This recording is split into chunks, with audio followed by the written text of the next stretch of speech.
Hey guys, hello and welcome back to MEPL commerce hub. और आज है हमारा माइक्रो इकोनॉमिक्स का सेकंड क्लास।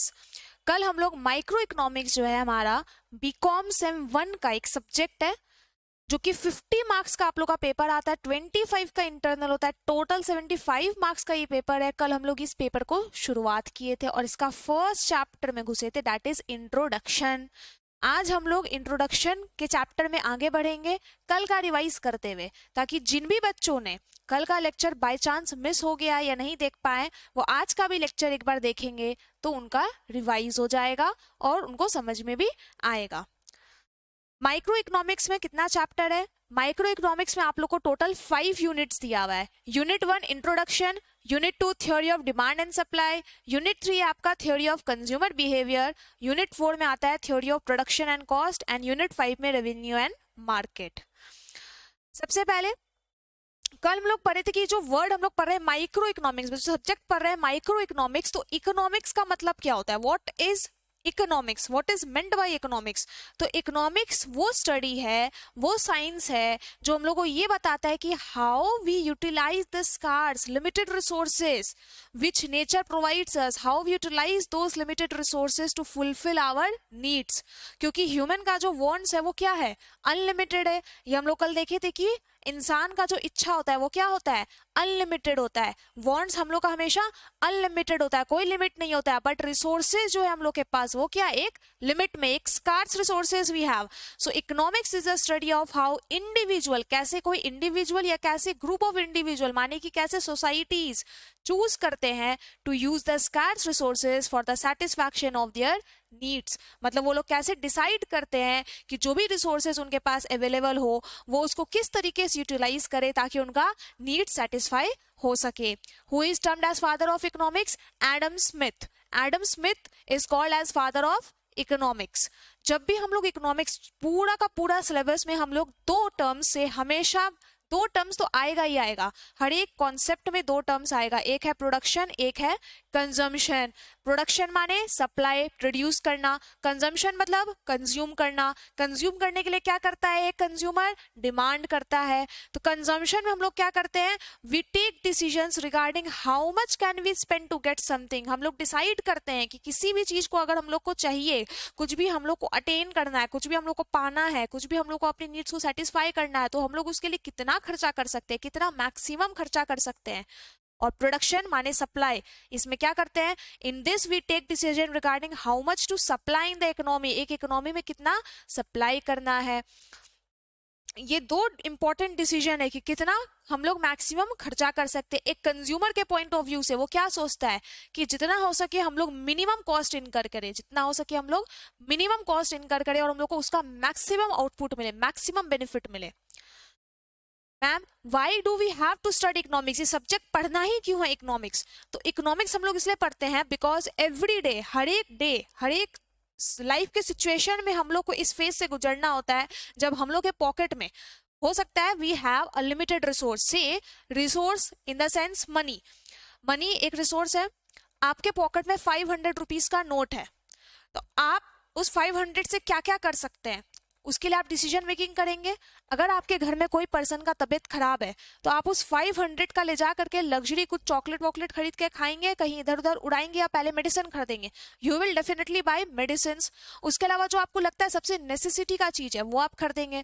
तो this is what, this is taking decision कि आपके पॉकेट में जो पैसा है, जो 500 रुपीज का नोट है, उसको आप वो किस तरीके से खर्चा कर रहे हैं।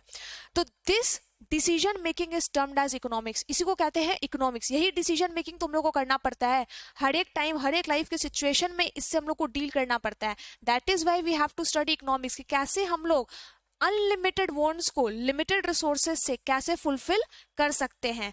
Because our wants are unlimited and resources are limited. माने रिसोर्स क्या है? स्कैर्स। स्कैर्स बार बार हम लोग पढ़ रहे हैं कि स्कैर्स है, स्कैर्स है। स्कैर्सिटी का मतलब होता क्या है? तो स्कैर्सिटी का मतलब होता है the excess of human wants over what can actually be produce to fulfil these wants. बोल रहा है हम लोग कुछ ऐसा वांट कर रहे हैं, कुछ ऐसा इच्छा कर रहे हैं जो कि एक्सेस में है, जो कि क्या है? एक्सेस में है। किस चीज से एक्सेस में? जितना टोटल प्रोड्यूस किया जा सकता है उस वांट को फुलफिल करने के लिए। मतलब चीज हम लोग के पास कम है और वांट हम लोग का ज्यादा है, तो उस कम चीज से ज्यादा वांट को कैसे हम लोग फुलफिल करेंगे? सो ये जो कमी है, ये जो चीज का रिसोर्सेज का कमी है, इसको कहते हैं स्कैरसिटी। इसको क्या कहते हैं? Scarcity. What is meant by the term production? Production मतलब simply converting raw materials into finished goods. कोई भी raw material हम लोग को मिलता है उसको हम लोग directly तो use नहीं करते हैं. Yes, some of the raw materials are used directly, but not all. तो raw materials को किस में convert करना? Finished goods. This is termed as production. Consumption क्या होता है? Consumption means the act of using the goods and services which have been produced. वो act, वो तरीका जिससे हम लोग क्या करते हैं? गुड्स और सर्विस को कंज्यूम करते हैं। क्या करते हैं? गुड्स एंड सर्विस को कंज्यूम करते हैं, जो भी प्रोड्यूस हुआ है उसी को कहते हैं कंजम्पशन। नाउ स्कैरसिटी, स्कैरसिटी का एक प्रॉपर डेफिनेशन है। Scarcity occurs when there is not enough of something. जब कोई भी चीज जिसके बारे में लोग बात कर रहे हैं वो उतना इनफ नहीं है, उतना अप्रोप्रिएट अमाउंट में नहीं है टू मीट एवरीवन्स वांट्स और नीड्स, ताकि सबकी इच्छाओं का पूर्ति हो सके, उतने क्वांटिटी में वो चीज हम लोग के पास नहीं है, then there is a situation of scarcity. Things required for production are termed as factors of production. Factors of production किसको कहते हैं? जो भी चीजें हम लोग को प्रोडक्शन में हेल्प करती हैं उसको कहते हैं फैक्टर्स ऑफ प्रोडक्शन। कोई भी चीज प्रोड्यूस करने के लिए, प्रोडक्शन प्रोसेस चलाने के लिए हम लोग को क्या लगता है? लेबर मतलब मैन पावर तो लगता ही है, सामान लगता है, पैसा लगता है मतलब capital, equipment, land, raw materials, ये सब चीजें लगती हैं। तो these all are termed as factors of production. इन सभी को हम लोग क्या बुलाते हैं? Factors of production. अब इकोनॉमिक्स जो है वो आपका दो भाग में, क्या क्या? मैक्रो इकोनॉमिक्स और माइक्रो इकोनॉमिक्स। इकोनॉमिक्स का कितना ब्रांच है टोटल? दो। क्या क्या? मैक्रो और दूसरा माइक्रो। मैक्रो नाम से समझ में आता है ये बड़ा है और माइक्रो क्या है? छोटा है। कैसे बड़ा और कैसे छोटा है मैम? मैक्रो इकोनॉमिक्स जो है वो ब्रांच ऑफ इकोनॉमिक्स है जो पूरे वर्ल्ड, पूरे कंट्री एज अ होल की इकोनॉमी के बारे में बात करता है। मतलब the branch of economics that studies economic aggregate means the study of the economy as a whole. Macro economics को हम लोग क्या कह सकते हैं? Study of the economy as a whole. पूरे इकोनॉमी के बारे में बात कर रहे हैं, पूरे कंट्री एज अ होल के बारे में बात कर रहे हैं, that is termed as macro economics. ये बड़े बड़े इशू से डील करता है, छोटे मोटे प्रॉब्लम से नहीं, बड़े बड़े इकोनॉमिक प्रॉब्लम से, बड़े बड़े इकोनॉमिक इशू से डील करता है, जैसे कि नेशनल इनकम, इन्फ्लेशन, महंगाई, अनएम्प्लॉयमेंट, बेरोजगारी, इकोनॉमिक ग्रोथ, गवर्नमेंट का बजट एंड पॉलिसीज। ये सारे जो बिग इश्यूज है, बिग प्रॉब्लम्स, ये किसके अंदर कवर होते हैं? Under macro economics. Now micro economics,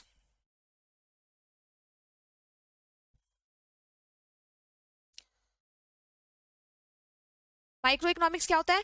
micro economics means the study of individual units of the economy. Micro economics का मतलब हम लोग इकोनॉमी के छोटे छोटे इंडिविजुअल यूनिट्स के बारे में बात कर रहे हैं। एक इकोनॉमी के बारे में जब एज अ होल बात करते हैं then that is termed as macro economics. पर अगर एक इकोनॉमी के छोटे छोटे टुकड़ों के बारे में बात करते हैं, पार्ट्स के बारे में बात करते हैं, then that is termed as micro economics. और क्योंकि ये इंडिविजुअल यूनिट्स के बारे में बात कर रहा है तो ये किससे डील करता है? इंडिविजुअल कंज्यूमर से, इंडिविजुअल फर्म से, price of some specific goods से, demand and supply of a product से, ये सबसे। In simple words, microeconomic studies small parts of the economy and not the whole country. Simple भाषा में बोले तो माइक्रो इकोनॉमिक्स किसके बारे में आपको बताता है? छोटे छोटे पार्ट्स ऑफ द इकोनॉमी के बारे में, not the whole country. Example, price of milk in a market, एक मार्केट में मिल्क का प्राइस क्या है, ये क्या है आपका? माइक्रो। और मैक्रो का डेफिनेशन क्या दे सकते हैं? Unemployment rate, inflation, total income of India, ये सब किसके डेफिनेशंस में आएगा? This will be constructed under macro economics. Micro और मैक्रो इकोनॉमिक्स की डेफिनेशन एक्सप्लेनेशन के बाद हम लोग बढ़े थे उसके डिफरेंस के बीच में, कि दोनों के बीच में डिफरेंस क्या है। तो एक होता है बेसिस ऑफ डिफरेंस, मतलब किस बुनियाद पे हम लोग डिफरेंस को रख रहे हैं। सबसे पहले तो मीनिंग, माइक्रो इकोनॉमिक्स क्या है? It is the study of individual units, individual units of the economy के बारे में बात कर रहे हैं। एंड मैक्रो में क्या कर रहे हैं हम लोग? इकोनॉमी एज अ होल के बारे में पढ़ाई कर रहे हैं। स्कोप क्या है इसका? स्कोप मतलब कितना चीज को कवर करता है? It covers small part of the economy but it covers entire economy. Micro किसको कवर करता है? Small part of the economy, but macro किसको कवर करता है? एंटायर इकोनॉमी को। अब it deals with individual consumer product, ये किससे डील करता है? सीधा सा बात है, माइक्रो माने स्मॉल, मतलब इंडिविजुअल कंज्यूमर, इंडिविजुअल प्रोडक्ट के बारे में डील करेगा। और ये किससे डील करता है? नेशनल इनकम, इन्फ्लेशन, अनएम्प्लॉयमेंट से। Main focus price of a particular good, इसका मेन फोकस क्या है, एक पर्टिकुलर गुड के लिए। माइक्रो इकोनॉमिक्स का मेन फोकस क्या है, कोई पर्टिकुलर प्रोडक्ट, कोई पर्टिकुलर गुड्स के बारे में बात करना, उसके प्राइसिंग के बारे में बात करना। और मैक्रो इकोनॉमिक्स मतलब ओवरऑल जनरल प्राइस लेवल, किसी भी चीज का एक कंट्री में जनरल ओवरऑल प्राइस लेवल क्या उसके बारे में बात करता है। एग्जाम्पल इसमें क्या आ सकता है, price of rice, demand for shoes, rice का दाम या फिर शूज का डिमांड। और इसके एग्जाम्पल में क्या आएगा, GDP, inflation rate, unemployment rate, that is it. और ये हम लोग अभी तक में जो रिवाइज की वो था कल का लेक्चर। कल का लेक्चर में जो भी हम लोग पढ़े थे, इकोनॉमिक्स क्या होता है, प्रोडक्शन कंजम्पशन क्या होता है, माइक्रो एंड मैक्रो का बेसिक डिफरेंस पढ़े थे हम लोग, और माइक्रो और मैक्रो इकोनॉमिक्स का डेफिनेशंस पढ़े थे। तो ये था कल तक का लेक्चर जो एक बार हम लोग रिवाइज कर लिए हैं। We will start with today's lecture, that is सबसे पहला जो कॉन्सेप्ट है वो है आपका पॉजिटिव एंड नॉर्मेटिव इकोनॉमिक्स। सबसे पहला कॉन्सेप्ट क्या है, पॉजिटिव एंड नॉर्मेटिव इकोनॉमिक्स। ये जो नोट्स है, ये this are the hand written notes जो कि मैंने बनाए हैं। This will be properly presented and given to you by the end of the chapter. जैसे जैसे चैप्टर एंड होगा आपको प्रॉपर्ली प्रेजेंटेड नोट्स भी मिल जाएंगे।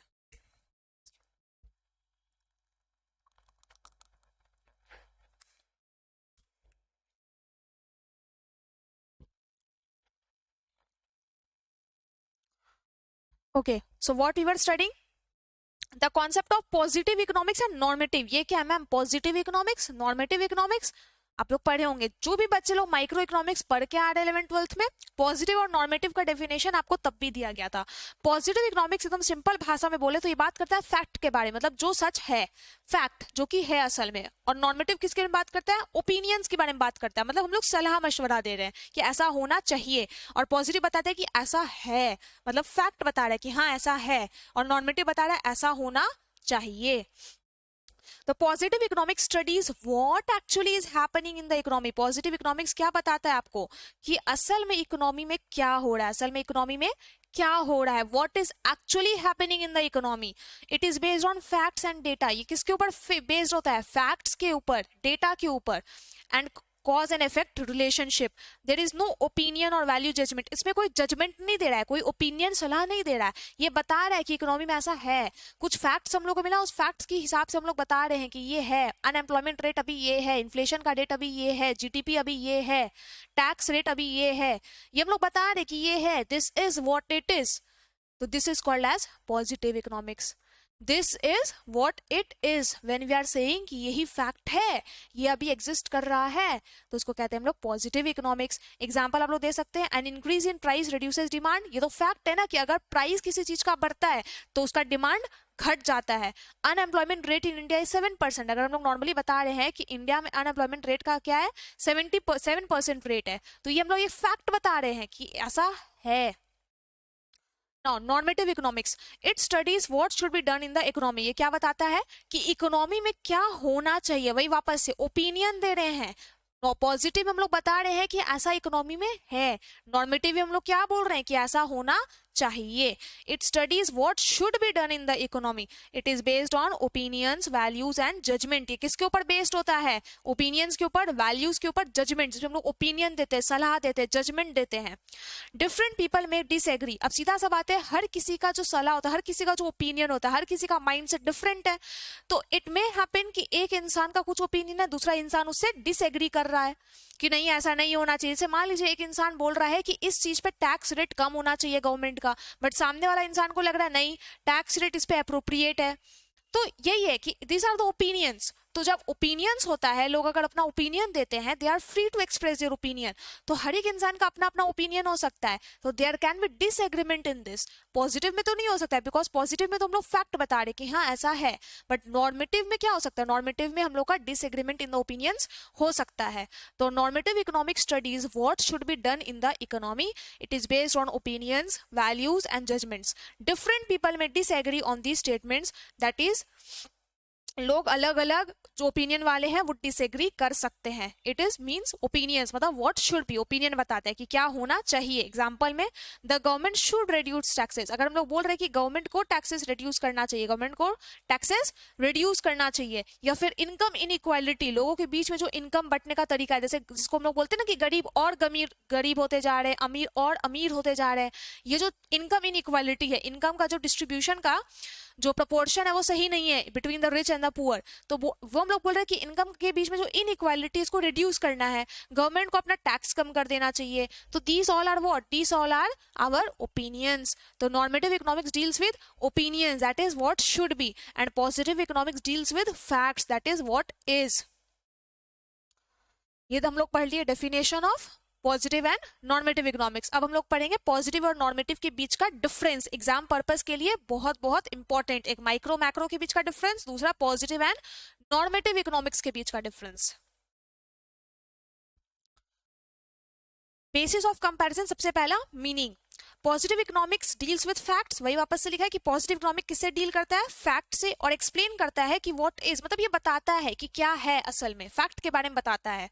एंड नॉर्मेटिव इकोनॉमिक किससे डील करता है, विद ओपिनियन से, वैल्यूज से, जजमेंट से। So positive economic deals with facts and normative economic deals with opinions, values and judgements. इसका नेचर कैसा है पॉजिटिव का, it is objective, it is fact based, ये फैक्ट बेस्ड है, and it is opinion based, ये subjective है, opinion based है।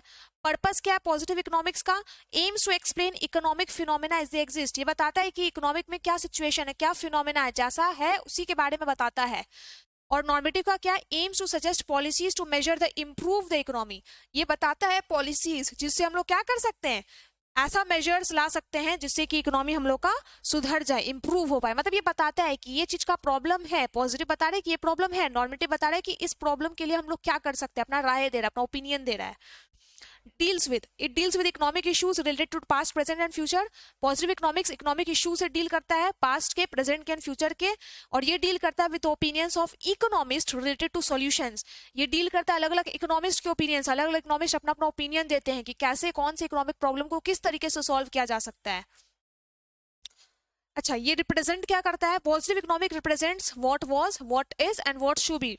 ये रिप्रेजेंट क्या करता है कि क्या था, व्हाट वाज, व्हाट इज क्या है, एंड व्हाट शुड बी क्या होना चाहिए।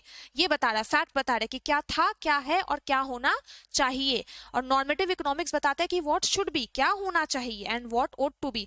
मतलब ये पॉजिटिव तो बता रहे कि ऐसा है, ऐसा होगा, ऐसा था, और नॉर्मेटिव बता रहा है ऐसा होना चाहिए, ऐसा होना चाहिए था। Approach to problems, positive economics का क्या है, does not intend to solve any problems, ये सिर्फ बताता है कि ये प्रॉब्लम है, ये नहीं बताता है कि इस प्रॉब्लम को सॉल्व कैसे करना। जैसे फैक्ट हम लोग बता दिए कि अनएम्प्लॉयमेंट रेट 7% है, पर इस अनएम्प्लॉयमेंट को हटाने के लिए क्या मेजर्स लाया जा सकता है, क्या पॉलिसीज लाया जा सकता है, ये पॉजिटिव इकोनॉमिक्स आपको नहीं बताता है।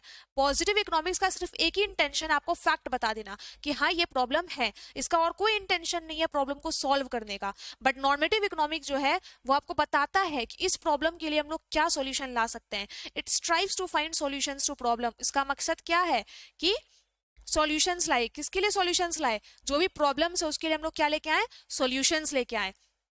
Application safe and can be proved scientifically, ये सेफ है, इसको हम लोग साइंटिफिकली प्रूव कर सकते हैं। क्यों साइंटिफिकली प्रूव कर सकते हैं, कोई भी चीज अगर फैक्ट बेस्ड है तो उसको हम लोग साइंटिफिकली प्रूव आराम से कर सकते हैं। लेकिन नॉर्मेटिव इकोनॉमिक क्योंकि ओपिनियन बेस्ड है, क्योंकि लोग का अपना ओपिनियन, अपना सलाह मशवरा है, तो there is no way to test feasibility and applicability. तो इसका हम लोग फिजिबिलिटी, कितना ये फीजिबल है नहीं है, कितना लोग इसको कर सकते नहीं कर सकते, इसको टेस्ट करने का कोई वैलिडेशन चेक नहीं है हम लोग के पास।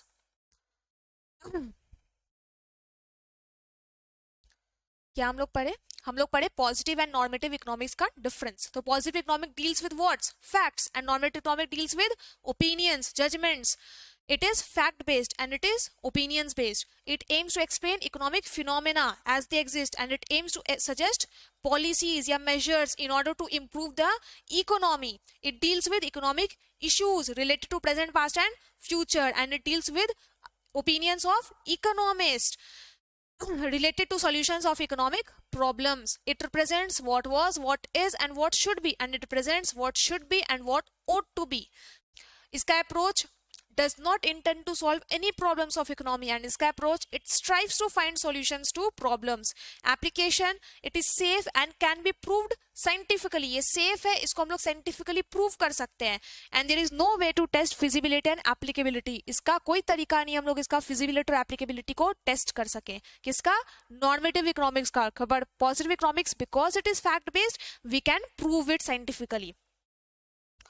Positive economics studies facts and cause and effect relationship to describe the economy as it is. Positive economic क्या करता है? Facts को study करता है, cause and effect relationship को study करता है और बताता है economy को जैसा वो है. Describe the economy as it is. This line is very important. ये line बहुत important है कि positive economics क्या करता है? वो वैसा का वैसा जैसा economy है वो बताता है कि economy हमारा ऐसा है. While normative economics involves value based judgment, लेकिन normative economics क्या करता है? Value based judgment provide करता है कि ऐसा problem है लेकिन इसके लिए हम लोग क्या कर सकते हैं, what should be done. Both are important, दोनों का दोनों इंपॉर्टेंट है. Positive economics provides factual base, क्योंकि पॉजिटिव इकोनॉमिक्स हम लोग को फैक्ट्स लाके देता है कि हम लोग के इकोनॉमी में क्या प्रॉब्लम्स हैं, और नॉर्मेटिव इकोनॉमिक्स हम लोग को जजमेंट देता है, गाइडेंस देता है, पॉलिसी मेकिंग करता है ताकि उस प्रॉब्लम्स को हम लोग सॉल्व कर सके.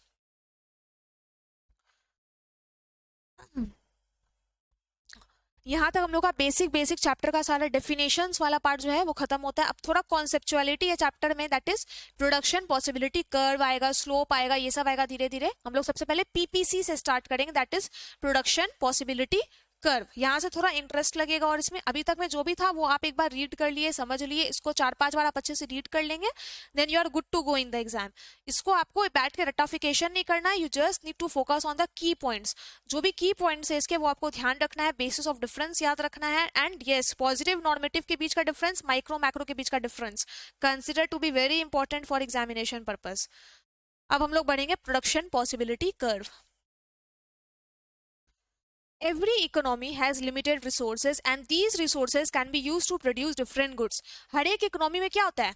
रिसोर्सेज लिमिटेड होता है. जब से शुरू हुआ है माइक्रो इकोनॉमिक्स हम लोग एक ही बात पढ़ रहे हैं कि resources are limited, resources are scarce. तो every economy has limited resources and these resources can be used to produce different goods. और इन रिसोर्सेज का इस्तेमाल करके हम लोग क्या कर सकते हैं? डिफरेंट गुड्स बना सकते हैं. As the resources are scarce, क्योंकि रिसोर्सेज स्कार्स है, लिमिटेड है, producing more of one good. अगर हम लोग उन रिसोर्सेज का इस्तेमाल करके मान लो कोई एक प्रोडक्ट, कोई एक गुड बना लिए, तो सीधा सा बात है वो रिसोर्सेज क्योंकि वो गुड बनाने में लग गया है तो दूसरा प्रोडक्ट बनाने में जो रिसोर्सेज है वो अब कम है हम लोग के पास. रिसोर्सेज क्या हम लोग के पास? फिक्स्ड.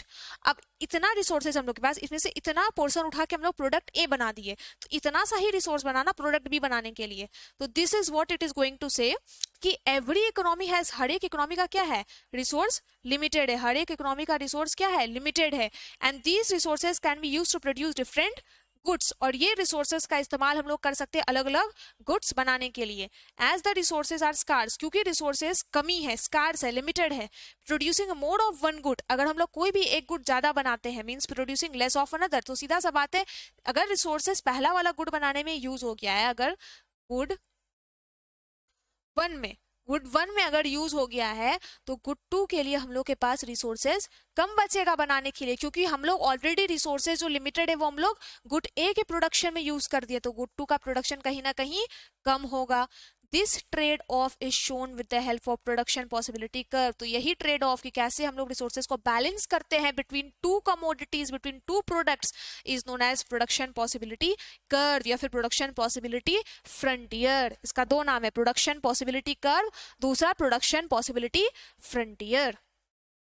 सो हम क्या पढ़े अभी कि हर एक इकोनॉमी का क्या है? रिसोर्सेज लिमिटेड है. और and as this resources can be used to produce, क्योंकि रिसोर्सेज का ऑल्टरनेटिव यूजेस है. रिसोर्सेज का क्या है? Alternative uses. हो सकता है हम लोग इस रिसोर्स से ये बना रहे होते, हो सकता है हम लोग इस रिसोर्स से दूसरा कुछ बनाएंगे. तो रिसोर्सेज हैव ऑल्टरनेटिव यूजेस.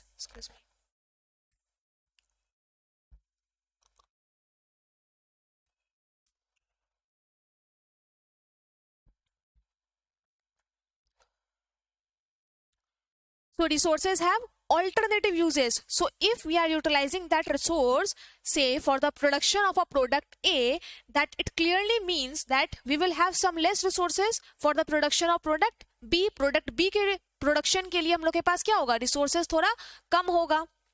यही जो ट्रेड ऑफ है जिसको हम लोग शो करते हैं with the help of a curve is called as production possibility curve. Definition. अब पीपीसी तो हम लोग एक्सप्लेन किए, इंट्रोडक्शन में पढ़े, लेकिन अब इसको प्रॉपर्ली अगर डिफाइन करेंगे तो what do you mean by PPC? A production possibility curve और production possibility frontier reveals the maximum amount, ये रिवील करता है, बताता है कि कितना maximum amount of any two product, कोई भी दो तरह का प्रोडक्ट हम लोग प्रोड्यूस कर सकते हैं from a fixed quantity of resources. मान लो हम लोग के पास एक लिमिटेड अमाउंट ऑफ रिसोर्सेज है, तो कितना इस रिसोर्सेज का इस्तेमाल करके हम लोग मैक्सिमम दो तरह का प्रोडक्ट बना सकते हैं, ये बताता है आपको पीपीसी, प्रोडक्शन पॉसिबिलिटी कर्व या फिर प्रोडक्शन पॉसिबिलिटी फ्रंटियर। इसका दूसरा नाम है, it is also known as transformation curve. इसको क्या बुलाया जाता है? Also known as transformation curve. It shows all the alternative combinations of the two goods which can be produced with the help of given resources. ये बताता है कितना alternative combination है, किस तरीके से हम लोग resources को इस्तेमाल कर सकते हैं। मान लो हम लोग के पास इतना resources है, तो इसमें से कितना proportion हम लोग को लगाना है प्रोडक्ट ए में, कितना proportion लगाना है प्रोडक्ट बी में। तो alternative combination बताता है of two goods कि क्या हम लोग प्रोड्यूस कर सकते हैं with the help of given resources, मतलब मैक्सिमम आउटपुट हम लोग को दो प्रोडक्ट का कितना मिल सकता है with the help of those limited resources. अभी जो पीपीएफ है ना, हम लोग बार बार दो प्रोडक्ट पढ़ रहे हैं मैम, क्यों दो? इकोनॉमी में तो बहुत सारा प्रोडक्ट होता है। यस, बट पीपीसी जो हम लोग ये कर्व जो हम लोग एज्यूम करते हैं मार्केट का, तो ये हम लोग कुछ एजम्पशंस के बेसिस पे करते हैं। उन्हीं एजम्पशंस में से एक एजम्पशन है कि हम लोग मान रहे हैं कि इकोनॉमी में सिर्फ दो ही प्रोडक्ट प्रोड्यूसर है, मान के चल रहे हैं कि इकोनॉमी में सिर्फ दो ही प्रोडक्ट प्रोड्यूस हो रहा है। तो what are the assumptions of PPF? PPC का कर्व बनाने के लिए, पीपीएफ का कर्व बनाने के लिए क्या क्या एजम्पशंस हम लोग को लेना पड़ता है? There is a given amount of available resources. हम लोग क्या एज्यूम करते हैं कि हम लोग के पास जो रिसोर्सेज हैं जिससे हम लोग प्रोडक्शन प्रोसेस करेंगे, वो हम लोग के पास गिवन अमाउंट है, मतलब एक लगभग एक अमाउंट है, उसी से हम लोग को करना है, फिक्स्ड अमाउंट है। एंड दे रिमेन फिक्स्ड, और वो जो अमाउंट जो हम लोग को मिला है रिसोर्सेज का, वो फिक्स्ड रहेगा during a specific period of time. मतलब रॉ मटेरियल्स में, रिसोर्सेज में हम लोग का चेंजेस नहीं आएगा, उतना का उतना ही रिसोर्सेज हम लोग के पास रहेगा। Number 2, the given resources of the economy would be fully utilised working at the full employment resources, working at the full employment level. और जो गिवन रिसोर्सेज है, जो भी हम लोग को रिसोर्सेज मिला है, वो कैसे यूटिलाइज होगा? वो फुल्ली यूटिलाइज होगा। कैसे यूटिलाइज होगा? फुल्ली यूटिलाइज होगा, मतलब फुल एम्प्लॉयमेंट लेवल। उसको हम लोग बर्बाद नहीं कर रहे, रिसोर्सेज को पूरा का पूरा क्या कर रहे हैं हम लोग? इस्तेमाल कर रहे हैं। We are not wasting resources, we are fully utilising the resources.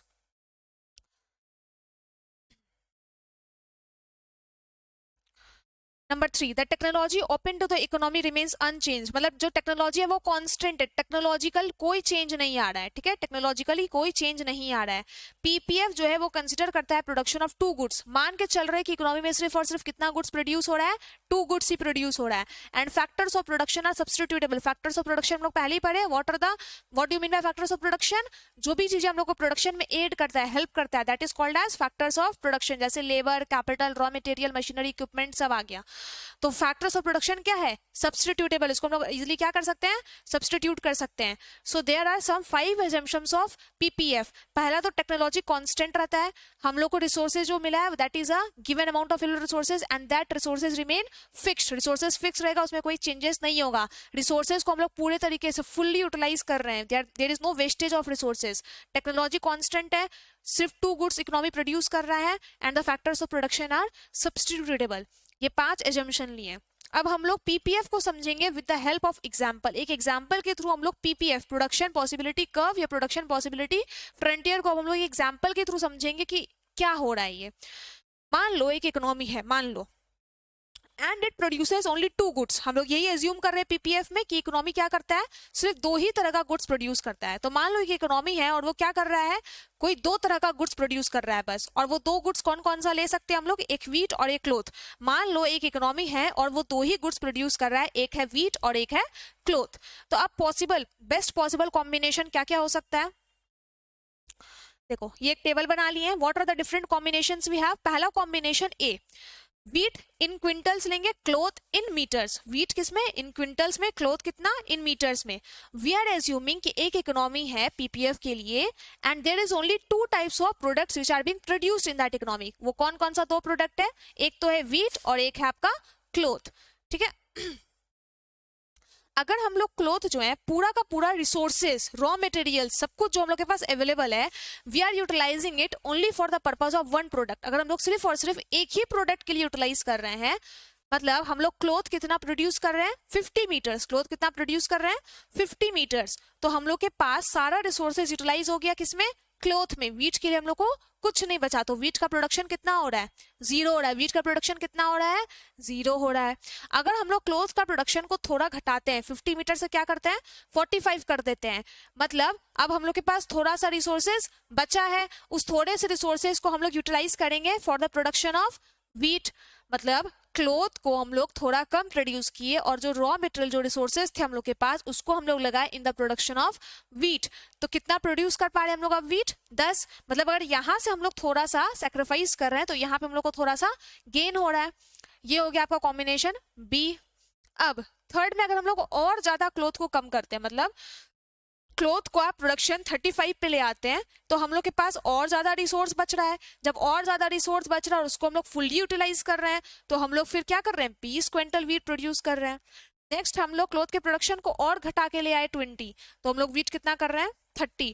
एक पॉइंट ऑफ टाइम पे ऐसा आएगा जब हम लोग क्लोथ का प्रोडक्शन कर ही नहीं रहे, नो क्लोथ प्रोडक्शन। सारा का सारा मटेरियल्स हम लोग किसके प्रोडक्शन में लगा रहे हैं, वीट के प्रोडक्शन में। तो कितना वीट प्रोड्यूस हो रहा है 40 क्विंटल्स। आया समझ में कि जब हम लोग के पास जितना भी रिसोर्सेज है, जितने भी रिसोर्सेज हम लोग के पास अवेलेबल होता है, अगर हम लोग उस पूरे के पूरे रिसोर्सेज को कोई एक प्रोडक्ट में ही लगा देते हैं तो दूसरा प्रोडक्ट का प्रोडक्शन कितना हो जाता है 0। और अगर हम लोग किसी एक प्रोडक्ट में थोड़ा कम रिसोर्स लगाते हैं तो दूसरे प्रोडक्ट के लिए रिसोर्सेज बचता है। सो ये अलग अलग कॉम्बिनेशन है जो हम लोग कर सकते हैं। अब इस टेबल का एक्सप्लेनेशन देखेंगे। पॉइंट ए में आप लोग देख सकते हैं कि इकोनॉमी प्रोड्यूसेस ओनली क्लोथ। एक इकोनॉमी क्या कर रहा है, सिर्फ और सिर्फ क्लोथ प्रोड्यूस कर रहा है। कितना क्लोथ प्रोड्यूस कर रहा है 50 मीटर, इसलिए उसका वीट का प्रोडक्शन क्या है 0। वीट का प्रोडक्शन 0 क्यों है मैम, बिकॉज उसके पास तो रिसोर्सेज ही नहीं है आगे प्रोड्यूस करने के लिए। उसके पास क्या नहीं है, आगे रिसोर्सेज ही नहीं है प्रोड्यूस करने के लिए। वो पूरा का पूरा रिसोर्सेज किसमें लगा दे रहा है, क्लोथ में लगा दे रहा है, तो वीट उसका प्रोड्यूस हो ही नहीं रहा है। पॉइंट ई में हम लोग देख रहे हैं कि इकोनॉमी जो है वो पूरा का पूरा प्रोडक्शन किसका कर रहा है, वीट का। तो उसका क्लोथ का प्रोडक्शन कितना हो रहा है 0 हो रहा है, बिकॉज जितना भी मटेरियल अवेलेबल है उसके पास वो किसमें लगा दे रहा है, वीट के प्रोडक्शन में। तो उसका क्लोथ का प्रोडक्शन क्या हो जाता है 0। नेक्स्ट हम लोग देखेंगे between A and E different combinations of wheat and cloth are possible. ये तो हम लोग देखे कि अलग अलग कॉम्बिनेशन पॉसिबल है, ए और ई के बीच में अलग अलग कॉम्बिनेशंस पॉसिबल है, जैसे बी सी डी। ए और ई में क्या कर रहे हैं हम लोग, सिर्फ कोई एक चीज प्रोड्यूस कर रहे हैं तो दूसरा चीज 0 हो जा रहा है। यहाँ पे अगर हम लोग क्लोथ कर रहे हैं 50 तो वीट 0 हो रहा है, यहाँ पे अगर हम लोग वीट कर रहे हैं 40 तो क्लोथ 0 हो रहा है। लेकिन बीच हम लोग क्या देख रहे हैं कि अगर एक चीज में कम कर दे दूसरा चीज का प्रोडक्शन ऑटोमेटिक थोड़ा हो जा रहा है। तो मूविंग फ्रॉम ए टू ई, ऊपर से नीचे जो हम लोग मूव कर रहे हैं, shows that to produce more wheat, अगर हम लोग को और ज्यादा वीट प्रोड्यूस करना है तो इकोनॉमी मस्ट सैक्रिफाइस, तो हम लोग को कुछ ना कुछ तो क्लोथ का सैक्रिफाइस करना पड़ेगा। जैसे अगर हम लोग पहले 50 था, कुछ भी नहीं किए हम लोग सैक्रिफाइस, तो 0 हो रहा है, वीट प्रोड्यूस ही नहीं हो रहा है। पर यहाँ पे हम लोग क्या कर रहे हैं 5 मीटर का सैक्रिफाइस कर रहे हैं, मतलब 50 से कितना मीटर बना रहे हैं आप कपड़ा, 45 मीटर ही प्रोड्यूस कर रहे हैं। तो यहाँ 5 मीटर जो सैक्रिफाइस किए तो हम लोग को कितना मिला 10 वीट मिला, किसका 10 क्विंटल्स वीट मिला। ये जो 5 जो हम लोग सैक्रिफाइस कर रहे हैं, जो 5 हम लोग सैक्रिफाइस कर रहे हैं, इसको क्या कहते हैं अपॉर्चुनिटी कॉस्ट। इसको क्या कहते हैं अपॉर्चुनिटी कॉस्ट, क्योंकि हम लोग का एक अपॉर्चुनिटी था पर इसमें से हम लोग दूसरे ऑल्टरनेटिव में लगाए, तो इसका जो हम लोग का कॉस्ट है इसको कहते हैं opportunity cost. This sacrifice is known as opportunity cost. इसी सैक्रिफाइस को क्या कहते हैं opportunity cost. The PPC shows the problem of choice under scarcity. It explains that resources are limited and producing more of one good. PPC show करता है the problem of choice under scarcity. कैसे scarcity में, कमी में लोग choose करते हैं।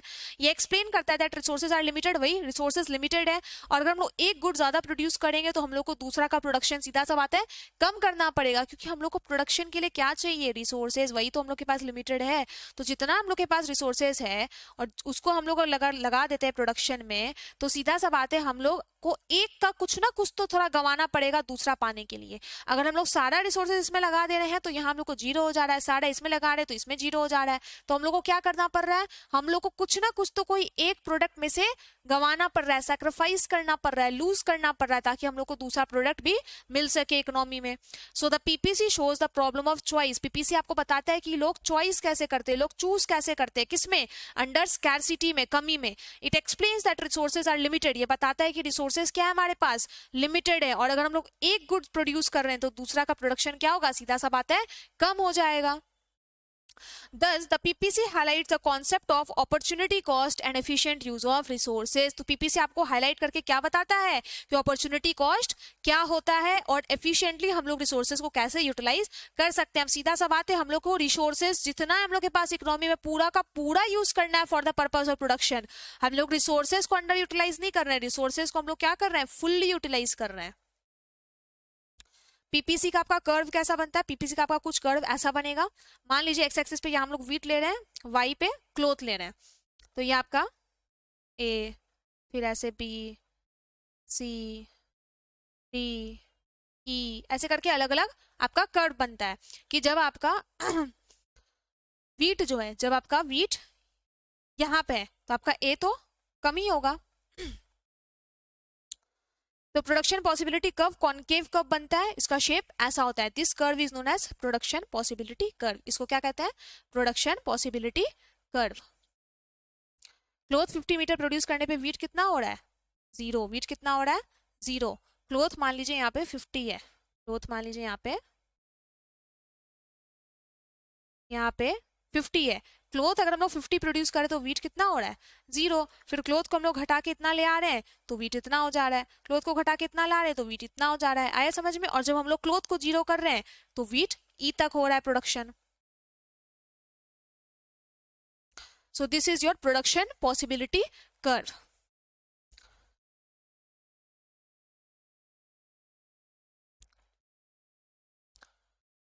अब हम लोग पढ़ेंगे what is meant by efficient, inefficient and unattainable point of production. मतलब एफिशिएंट का मतलब क्या होता है, इनएफिशिएंट का, और अनअटेनेबल पॉइंट ऑफ प्रोडक्शन। मतलब पीपीसी में एफिशिएंट प्रोडक्शन किसको कहते हैं, इनएफिशिएंट प्रोडक्शन किसको कहते हैं, and unattainable point of production किसको कहते हैं, किसमें, पीपीसी में। पहले हम लोग कर्व से समझ लेते हैं, फिर हम लोग जो लिखा हुआ है वो पढ़ेंगे। ये आपका पीपीसी का कर्व है। अगर मान लीजिए यहाँ पे हम लोग कुछ प्रोडक्शन कर रहे हैं, यहाँ पे कुछ प्रोडक्शन कर रहे हैं, तो ये हम लोग का फुल्ली पोटेंशियल पे हो रहा है प्रोड्यूस, नहीं हो रहा है, बिकॉज हम लोग इतना ही कर रहे हैं, जबकि हम लोग के पास रिसोर्सेज इतना करने का है, पर हम लोग कितना कर रहे हैं, सिर्फ इतना ही कर रहे हैं। सो ये क्या है, इनएफिशिएंट हो रहा है। ये क्या है, रिसोर्सेज का इनएफिशिएंट यूटिलाइजेशन है। अब मान लीजिए हम लोग प्रोडक्शन करने का सोच रहे हैं, यहाँ पे हम लोग प्रोडक्शन का करने का सोच रहे हैं यहाँ पे, तो अपने पास तो रिसोर्सेज ही नहीं है ये पॉइंट जी तक जाने के लिए, बस सोच लिया जी तक जाएंगे, तो क्या ये अटेनेबल है, हम लोग के पास रिसोर्सेज है ही नहीं, तो this is what, this is unattainable. ये अटेनेबल है ही नहीं, हम लोग यहाँ तक जाके प्रोडक्शन कर ही नहीं सकते हैं। और एफिशिएंट माने जितना रिसोर्सेज है उतना कर रहे हैं, मतलब ये जो पॉइंट है बी, सी, डी, ई, ये सब क्या है, दीज आर एफिशिएंट। तो जो पॉइंट हम लोग के प्रोडक्शन कर्व पे आ रहा है, प्रोडक्शन पॉसिबिलिटी कर्व पे आ रहा है, उसको हम लोग क्या कहते हैं, उसको हम लोग कहते हैं एफिशिएंट यूटिलाइजेशन। मतलब जितना रिसोर्सेज उसको फुल्ली यूटिलाइज करके हम लोग कैसे कॉम्बिनेशन निकाल रहे हैं प्रोडक्ट का। लेकिन अगर हम लोग रिसोर्सेज को कम यूज कर रहे हैं, अपने पोटेंशियल जितना हम लोग के पास रिसोर्सेज उससे हम लोग कम यूज कर रहे हैं उसको, then that is called as inefficient. और अगर हम लोग रिसोर्सेज उतना है ही नहीं और उससे ज्यादा का सोच रहे प्रोडक्शन का, then that is unattainable production. The production possibility curve shows different possible combination। यही बताता है कि different possible combination क्या हो सकता है of two goods मान के चल रहे हैं, produce with limited resources है, 2 गुड बनाना है, तो क्या कॉम्बिनेशन होता है, 10 ये तो 20 ये, 25 ये तो 35 ये। तो वही बता रहा है कि कैसा different possible combination हम लोग रख सकते हैं of 2 goods। On this curve, different points represent whether resources are used efficiently, inefficiently, or whether a combination is unattainable। बोल रहा है इसी पॉइंट्स के थ्रू, इसी प्रोडक्शन पॉसिबिलिटी कर्व के थ्रू हम लोग ये समझ सकते हैं कि क्या रिसोर्सेज एफिशिएंटली यूटिलाइज हो रहा है, सही तरीके से इस्तेमाल, पूरे तरीके से इस्तेमाल हो रहा है या नहीं, या फिर क्या इनएफिशिएंटली यूटिलाइज हो रहा है, या फिर क्या ये कॉम्बिनेशन अनअटेनेबल है, बस हम लोग सोच लिए बट रिसोर्सेज ही नहीं हम लोग के पास। जैसे पॉइंट जी था यहाँ पे आपका, जैसे आपका पॉइंट जी था यहाँ पे, तो ये क्या है, अनअटेनेबल ही तो है, इसको हम लोग अटेन ही नहीं कर सकते हैं। पॉइंट एफ है तो ये क्या है, इनएफिशिएंट यूटिलाइजेशन है। अब एफिशिएंट प्रोडक्शन पॉइंट किसको कहते हैं, सबसे पहले ये देखेंगे, क्या देखेंगे, efficient production point. When resources are fully and efficiently utilized, जब resources को हम लोग क्या करते हैं, fully और efficiently utilize करते हैं, तो उसको कहते हैं हम लोग efficient production point। क्या कहते हैं, efficient production point। मतलब जितना भी हम लोग के पास ऊपर में पॉइंट था, ये जितना भी पॉइंट है A B C D E, इसमें क्या हो रहा है, fully efficiently utilisation of resources हो रहा है, यस मैम हो रहा है, पूरा का पूरा fully efficient utilisation of resources हो रहा है, तभी हम लोग को ये सब कॉम्बिनेशन निकल के मिल रहा है। तो ये क्या है, एफिशिएंट प्रोडक्शन पॉइंट, इसको क्या कहते हैं, efficient production point. When resources are fully and efficiently, पूरे तरीके से और सही तरीके से अच्छे तरीके से इस्तेमाल किया जाता है, द इकोनॉमी ऑपरेट, तो हम लोग का इकोनॉमी किस पे ऑपरेट करता है, पीपीसी के कर्व पे। At this point maximum possible output is achieved, क्योंकि यहाँ पे हम लोग मैक्सिमम आउटपुट निकाल पाते हैं, मतलब हम लोग वेस्टेज नहीं कर रहे, इनएफिशिएंट प्रोडक्शन नहीं हो रहा है, हम लोग का एफिशिएंट प्रोडक्शन हो रहा है, हम लोग मैक्सिमम पॉसिबल आउटपुट दे रहे हैं with minimum resources, without wasting resources, मतलब विदाउट वेस्ट की हम लोग रिसोर्सेज को कितना मैक्सिमम प्रोड्यूस कर पा रहे हैं इकोनॉमी में, एंड जितना रिसोर्सेज उसको पूरे सही तरीके से फुल्ली यूटिलाइज कर पा रहे हैं। Example, suppose the economy as in the above example was producing either wheat और क्लोथ। मान लो कि इकोनॉमी या तो व्हीट प्रोड्यूस कर रहा है या तो cloth. If it produces 20 quintals of wheat and 35 metre of cloth, मान लो कि 20 क्विंटल वो क्या बनाया, व्हीट का बनाया, तो 35 मीटर वो किसका प्रोड्यूस किया, क्लोथ का। तो पॉइंट सी आ गया पीपीसी में। तो ये क्या एफिशिएंट पॉइंट है, मतलब जितना भी पीपीसी पे जितना भी पॉइंट आएगा, मतलब जितने रिसोर्सेज हम लोग के पास है, उन सारे रिसोर्सेज का इस्तेमाल करके जब हम लोग प्रोडक्शन कर रहे हैं, तो उसको हम लोग कहते हैं एफिशिएंट प्रोडक्शन पॉइंट। क्या कहते हैं, efficient production point. Efficient production point हमेशा कहाँ पे दिखता है हम लोग को, पीपीसी में दिखता है। और ये कब होता है, जब हम लोग उतना प्रोडक्ट बना रहे हैं जितना हम लोग के पास क्या है, रिसोर्सेज अवेलेबल है, रिसोर्सेज को fully completely and in the best possible way जब हम लोग यूटिलाइज करके हम लोग प्रोड्यूस करते हैं, उसको कहते हैं एफिशिएंट प्रोडक्शन पॉइंट। नेक्स्ट है inefficient production point. When resources are under utilise, जब हम लोग रिसोर्सेज को क्या करते हैं, अंडर यूटिलाइज कर रहे हैं, कम यूटिलाइज कर रहे हैं, रिसोर्सेज हम लोग के पास हैं बट हम लोग उसको यूटिलाइज ही नहीं कर रहे हैं, बहुत कम इस्तेमाल कर रहे हैं। सम रिसोर्सेज रिमेन आइडल और नॉट यूज्ड, या तो वो आइडियल बचा हुआ है, खाली पड़ा हुआ है, या फिर उसको हम लोग प्रॉपर्ली इस्तेमाल नहीं कर रहे हैं। The economy operates inside the PPC, तो इकोनॉमी कहाँ ऑपरेट करता है, पीपीसी में, जो हम अभी बना के दिखाए थे पॉइंट पी। जब हम लोग रिसोर्सेज को आइडियली छोड़ दे रहे हैं, रिसोर्सेज को फुल्ली कंप्लीटली यूटिलाइज नहीं कर रहे हैं, up to its potential utilise नहीं कर रहे हैं, सही तरीके से रिसोर्सेज को इस्तेमाल नहीं कर रहे हैं, देन हम लोग का जो पीपीसी है वो नहीं, जो हम लोग का इकोनॉमी है वो हम लोग के पीपीसी के कर्व के अंदर दिखेगा। इकोनॉमी कहाँ दिखेगा, पीपीसी के कर्व के अंदर। Then that point is termed as inefficient production point. इसी पॉइंट को क्या कहते हैं, इनएफिशिएंट प्रोडक्शन पॉइंट। मतलब हम लोग का एफिशिएंसी है, हम लोग के पास रिसोर्सेज है, but we are not fully utilising those resources, हम लोग पूरे तरीके से इस्तेमाल ही नहीं कर रहे रिसोर्सेज का। तो हम लोग का जो पॉइंट आएगा, हम लोग का जो इकोनॉमी का लेवल का प्रोडक्शन ऑफ पॉइंट आएगा, वो किसके अंदर आएगा, पीपीसी के कर्व के अंदर आएगा। At this point production is less than the potential, because production क्या हो रहा है, less हो रहा है, potential से कम हो रहा है। एग्जाम्पल में, producing 10 quintals of wheat and 20 metres of cloth. मान लीजिए प्रोड्यूस कर रहे हैं हम लोग कितना, 10 क्विंटल्स ऑफ व्हीट, व्हीट का कितना क्विंटल प्रोड्यूस कर रहे हैं, 10 क्विंटल, और क्लोथ का कितना कर रहे हैं मीटर, 20 मीटर्स। लेकिन इससे ज्यादा हम लोग कर सकते थे, हम लोग कम कर रहे हैं विद द अवेलेबल, हम लोग के पास रिसोर्सेज अवेलेबल हैं, we have resources but we are not fully utilising those resources. तो इसको हम लोग कहते हैं इनएफिशिएंट प्रोडक्शन पॉइंट, इसको हम लोग कहते हैं इनएफिशिएंट प्रोडक्शन पॉइंट। एक है अब लास्ट, अनअटेनेबल प्रोडक्शन पॉइंट। इसको क्या कहते हैं, unattainable production point। when the economy demands a combination of goods beyond the PPC, जब इकोनॉमी डिमांड करता है कि हम लोग ऐसा कॉम्बिनेशन ऑफ गुड प्रोड्यूस करें जो पीपीसी के पॉइंट के बाहर चला, पीपीसी के कर्व के बाहर चला जा रहा है, रिसोर्सेज ही हम लोग के पास नहीं है, बस हम लोग डिमांड कर रहे हैं कि इतना प्रोड्यूस करें, then that is not attainable, because resources तो हम लोग के पास लिमिटेड है। It is not possible with the current resources and technology, possible नहीं है करंट रिसोर्सेज और टेक्नोलॉजी के साथ, because we have limited resources, हम लोग का रिसोर्सेज क्या है, लिमिटेड है। तो करंट रिसोर्सेज और टेक्नोलॉजी का इस्तेमाल करके पॉसिबल नहीं है कि हम लोग उस पॉइंट तक पहुंच पाए। Such a point is called as unattainable in the present situation. इस पॉइंट को हम लोग क्या बुलाते हैं, अनअटेनेबल, मतलब हम लोग के पास जितना रिसोर्सेज ही नहीं है, उससे ज्यादा हम लोग सोच लिए हैं, उससे ज्यादा हम लोग का इकोनॉमिक डिमांड कर रहा है प्रोड्यूस करना, then that is unattainable production point. Example, producing 50 quintal of wheat and 50 metre of cloth. 50 quintal wheat का भी बना ले, 50 मीटर क्लोथ का भी प्रोड्यूस कर ले, उतना रिसोर्सेज ही नहीं हम लोग के पास, बस सोच लिए कि व्हीट का भी 50 क्विंटल, क्लोथ का भी 50 मीटर प्रोड्यूस करेंगे। तो ये पॉइंट कहाँ आएगा हमारा, it lies outside the PPC and can not be achieved. इसको हम लोग अचीव नहीं कर सकते हैं विद एग्जिस्टिंग रिसोर्सेज, जो भी रिसोर्सेज हम लोग के पास है एग्जिस्टिंग, उसके मदद से हम लोग अचीव नहीं कर सकते हैं इसको। तो points on the PPC represents efficient production. अब बोल रहा है कि जो भी पॉइंट हम लोग के पीपीसी कर्व में आता है, कर्व के ऊपर, ये हम लोग का ये है, ये जो हम लोग का है कर्व के ऊपर जो भी पॉइंट आता है इसको हम लोग क्या कहते हैं, एफिशिएंट प्रोडक्शन। क्या कहते हैं, efficient production. Points inside the PPC represents inefficient. जो भी पॉइंट पीपीसी के अंदर है उसको हम लोग क्या कहते हैं, इनएफिशिएंट प्रोडक्शन है, मतलब resources fully utilise, efficiently utilise नहीं हो रहा है। And points outside the PPC represents unattainable production. और जो पॉइंट आउटसाइड द पीपीसी जा रहा है उसको हम लोग क्या कहते हैं, अनअटेनेबल, मतलब रिसोर्सेज ही नहीं है हम लोग के पास इतना ज्यादा प्रोड्यूस करने के लिए। तो these are the three terms, efficient production मतलब points on the PPC, inefficient points inside the PPC, resources are not fully utilised, and unattainable means points outside the PPC means we do not have that much of resources to produce. अब आज के लिए हम लोग last topic देखते हैं, that is opportunity cost. Opportunity cost वैसे जब टेबल समझा रहे तो आप लोग को हम समझाए यहाँ पे जब हम लोग टेबल समझ रहे थे तो यहाँ पे था ना कि जब हम लोग 50 मीटर ऑफ क्लोथ से हम लोग किस पे आ जाते हैं, 45 मीटर पे, तो हम लोग को 5 मीटर लूज करना पड़ रहा है क्लोथ का, तभी हम लोग 10 क्विंटल ऑफ व्हीट प्रोड्यूस कर पा रहे हैं। तो जो 5 मीटर क्लोथ का हम लोग लूज किए, ये जो कॉस्ट हम लोग लूज किए उसको कहते हैं अपॉर्चुनिटी कॉस्ट। इसी को क्या कहते हैं, opportunity cost. Define opportunity cost. Opportunity cost refers to the value of the next best alternative. बोल रहा है कि नेक्स्ट बेस्ट ऑल्टरनेटिव क्या हो सकता है, that is foregone when a choice is made.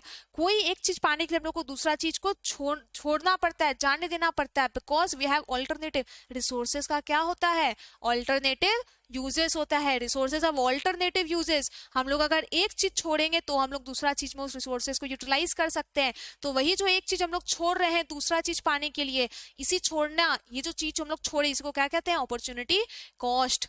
Since resources are scarce, choosing one option means giving up another। क्योंकि resources scarce है तो एक ऑप्शन को चूज करने का मतलब क्या हो गया कि दूसरे ऑप्शन को हम लोग छोड़ रहे हैं, गिव अप कर रहे हैं।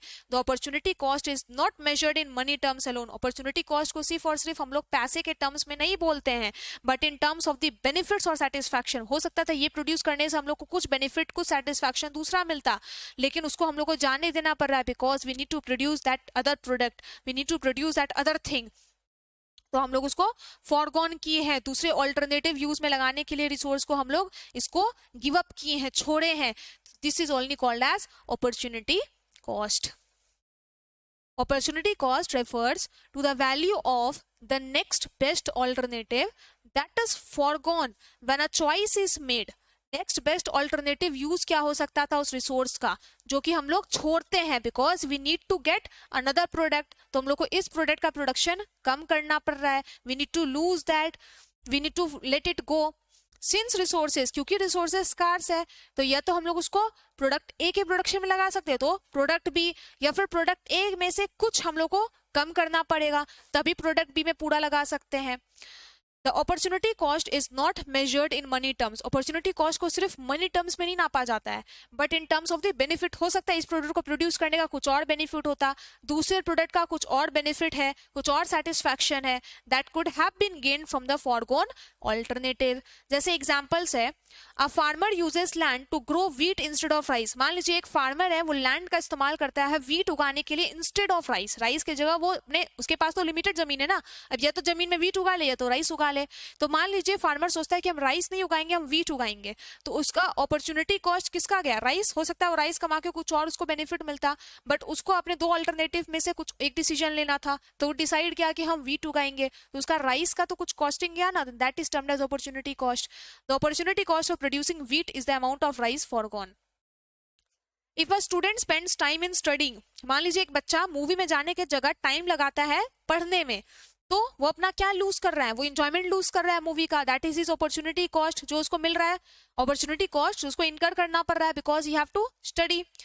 Third, in PPC the opportunity cost of producing more of one good is measured by the reduction. Opportunity cost को कैसे मेजर करते हैं, दूसरे गुड के प्रोडक्शन में क्या कॉस्ट लग रहा है, ये हम लोग को इससे पता चलता है कि जो अदर प्रोडक्ट है उसमें कितना रिडक्शन हो रहा है।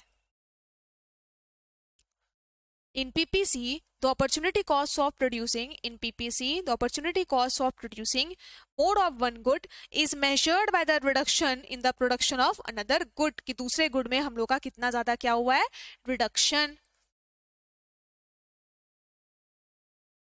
ये हो गया हम लोग का पूरा अपॉर्चुनिटी कॉस्ट। पीपीसी हो गया अटेनेबल, इनएफिशिएंट, एफिशिएंट पॉइंट्स हो गया, पीपीसी का कर्व हो गया, PPC with the help of table हम लोग समझ लिए हैं, एजम्पशंस पढ़ लिए हैं, पीपीसी का दूसरा नाम transformation curve, normative positive economics पढ़ लिए हैं, उसके डिफरेंस को पढ़ लिए हैं, और कल का जो हम लोग का माइक्रो मैक्रो का कॉन्सेप्ट था, रिविजन था, वो भी हम लोग कर लिए हैं। Till here we have done I think एक और class and we will be able to complete our first unit. हम लोग का पहला यूनिट कंप्लीट हो जाएगा। एक और क्लास और हम लोग का first unit of micro economics complete हो जाएगा।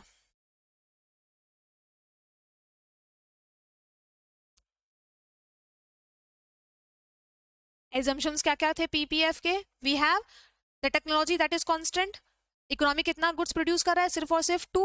हम लोग के पास अवेलेबल रिसोर्सेज है और रिसोर्सेज फिक्स्ड रहते हैं during a specific period.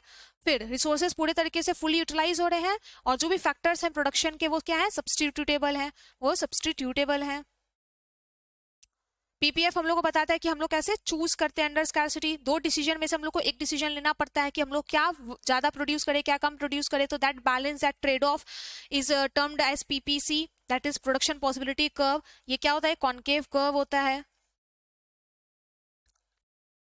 Efficient inefficient production point क्या होता है, एफिशिएंट प्रोडक्शन पॉइंट जब हम लोग पीपीसी पे, पूरा पीपीसी पे जो कर्व पे जो पॉइंट आता है, मतलब फुल्ली यूटिलाइज हो रहा है रिसोर्सेज, तो एफिशिएंट प्रोडक्शन पॉइंट है। अगर उसके अंदर ऑपरेट कर रहा है इकोनॉमी तो अंडर यूटिलाइजेशन ऑफ रिसोर्सेज मतलब इनएफिशिएंट प्रोडक्शन पॉइंट है, और उसके बाहर है, पीपीसी कर्व के बाहर है, तो मतलब that is unattainable production point. Opportunity cost का मतलब हो गया नेक्स्ट बेस्ट ऑल्टरनेटिव यूज क्या हो सकता है किसी प्रोडक्ट का, मतलब अगर हम लोग एक चीज लूज कर रहे हैं तो दूसरा चीज पा रहे हैं, that is termed as opportunity cost. That's all for today.